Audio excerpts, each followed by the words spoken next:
Have you ever wondered how the moon came to be?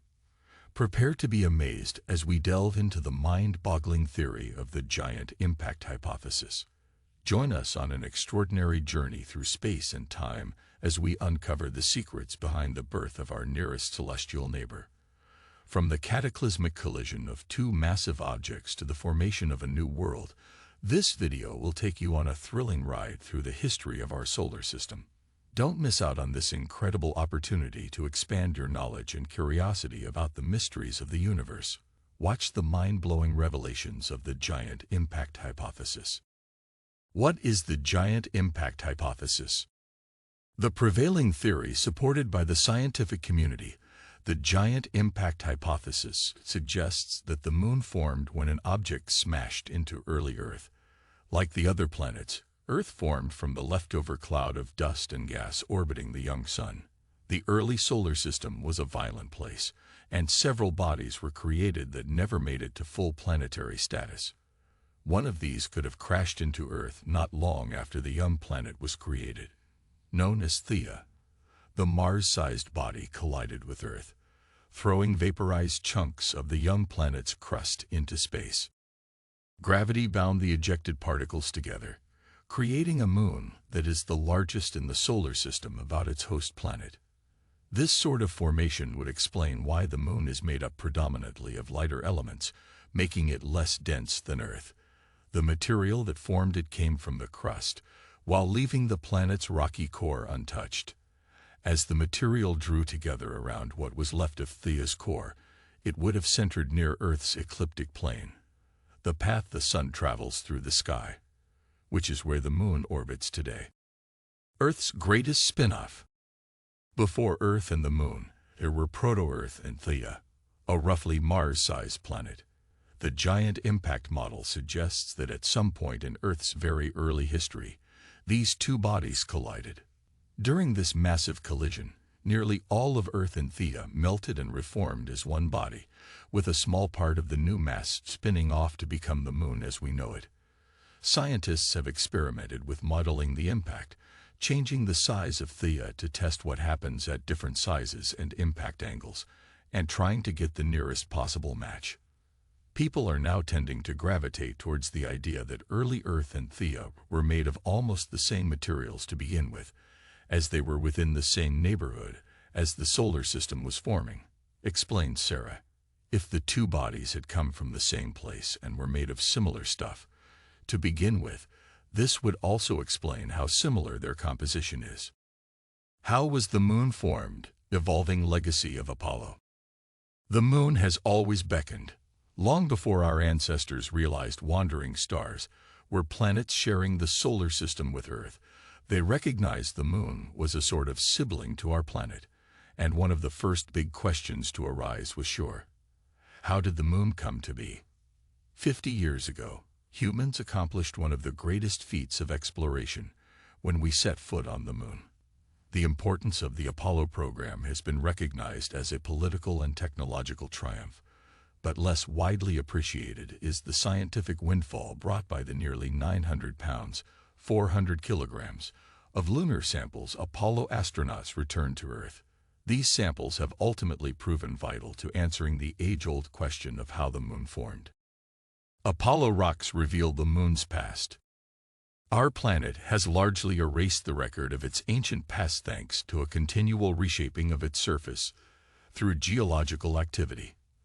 But the moon is essentially dormant, so its heavily cratered surface preserves a record of solar system events going back billions of years. Thus, the moon is a window into our planet's primordial history. A primary goal of the Apollo program was to distinguish among the then-leading theories for how the moon formed: capture, co-formation, and fission. The capture theory posited the moon formed independently from Earth, only to be captured by our planet later during a fortuitous close flyby. The co-formation theory, however, envisioned the moon growing alongside the Earth, with the pair accumulating mass from the same source of the material. The third model, fission, proposed Earth rotated so rapidly that it became unstable, developing a bloated midsection that shed material from its equator that would eventually become the moon. With the help of Apollo's cache of lunar samples and data, researchers were introduced to tantalizing new clues and constraints for these three models. For instance, measuring the age of the oldest Apollo samples showed that the Moon must have formed some 4.5 billion years ago, only 60 million years or so after the first grains in our solar system condensed. This means the Moon came to be during the same early epoch that saw the birth of the planets. From remote measurements of the Moon's mass and radius, researchers also know its density is anomalously low, indicating it lacks iron. While about 30% of Earth's mass is trapped in its iron-rich core, the core of the Moon only accounts for a few percent of its total mass. Despite this substantial difference in iron, Apollo samples later revealed that mantle rocks from the Moon and Earth have remarkably similar concentrations of oxygen. And because these lunar and terrestrial rocks are significantly different than meteorites coming from Mars or the asteroid belt, it shows the Moon and Earth's mantle share a past connection.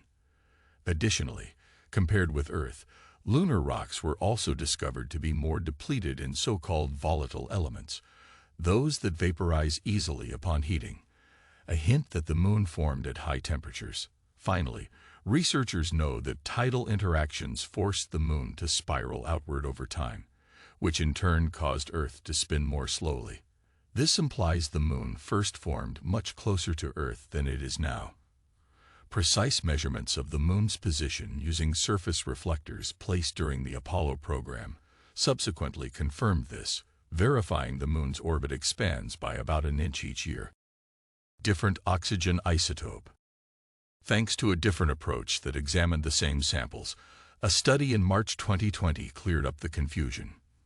The evidence that Cano and other researchers presented in Nature Geoscience examined each sample separately with high-precision measurement tools, finding distinct characteristics in each one.